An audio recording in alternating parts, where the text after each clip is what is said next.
നമസ്കാരം. സാംസ്കാരിക വാർത്തകൾ. ഖരീഫ് സീസണിന്റെ ഭാഗമായി നടക്കുന്ന ഫെസ്റ്റിവൽ ജൂൺ 20 മുതൽ ദോഫാർ ഗവർണറേറ്റിൽ തുടക്കമാകുമെന്ന് municipal chairman doctor Ahmed bin Mohsen Al Ghassani വ്യക്തമാക്കി. ദുബൈയിലെ അറേബ്യൻ ട്രാവൽ മാർക്കറ്റിൽ നടന്ന വാർത്താ സമ്മേളനത്തിലാണ് ഗസാനി ഇക്കാര്യം അറിയിച്ചത്. 90 ദിവസം നീണ്ടു നിൽക്കുന്ന ഫെസ്റ്റിവൽ സന്ദർശകർക്ക് ആകർഷകമായ അനുഭവമാകും സമ്മാനിക്കുക. അന്തർദേശീയ ആകർഷണത്തിന്റെ ഭാഗമായി ദോഫാർ ഇന്റർനാഷണൽ തിയേറ്റർ ഫെസ്റ്റിവൽ പോലെയുള്ള പരിപാടികൾ ഉൾപ്പെടുത്തും. അറബ് ലോകത്തെ ഏറ്റവും വലുതും ആഗോളതലത്തിൽ 5ാമത്തേതുമായി വിശേഷിപ്പിക്കപ്പെടുന്ന ഈ ഇവന്റിൽ 10 ദിവസ കാലയളവിൽ 6 ഷോകളാണ് അവതരിപ്പിക്കുന്നത്.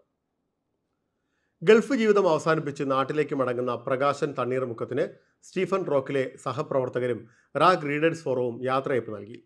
റീഡേഴ്സ് ഫോറത്തിന്റെ ഉപഹാരം Indian association vice president K Asainar, Kerala Samajam president Nasar Aldana, Kalahridayam ഭാരവാഹികളായ ദിലീപ്, അനീസ് തുടങ്ങിയവർ ചേർന്ന് പ്രകാശൻ തണ്ണീർമുക്കത്തിന് സമ്മാനിച്ചു. മലയാളം മിഷൻ ദുബായ് ചാപ്റ്ററിന്റെ 98ാം സെന്റർ പ്രവേശനോത്സവം ഉദ്ഘാടനം എമിറേറ്റ്സ് അപ്പാർട്ട്മെന്റ് ഹാളിൽ ശാസ്ത്ര പാഠപുസ്തക രചയിതാവും കവിയുമായ SCRT research officer doctor TV Bineesh നിർവഹിച്ചു. കിസൈസ് മേഖല മലയാളം മിഷൻ കോർഡിനേറ്റർ സുനീഷ് അധ്യക്ഷത വഹിച്ച ചടങ്ങിൽ Malayalam mission Dubai chapter president Ambujam Satheesh, secretary Dileep CNN, joint coordinator Najeeb തുടങ്ങിയവർ ആശംസ അറിയിച്ചു.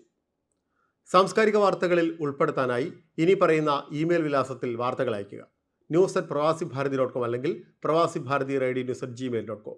സാംസ്കാരിക വാർത്തകൾ എല്ലാ ദിവസവും UAE ഒമാൻ സമയം രാവിലെ 10:30, സൗദി, ഖത്തർ, ബഹ്റൈൻ, കുവൈറ്റ് സമയം രാവിലെ 9:30, ഇന്ത്യൻ സമയം ഉച്ചയ്ക്ക് 12 മണിക്ക്. നമസ്കാരം.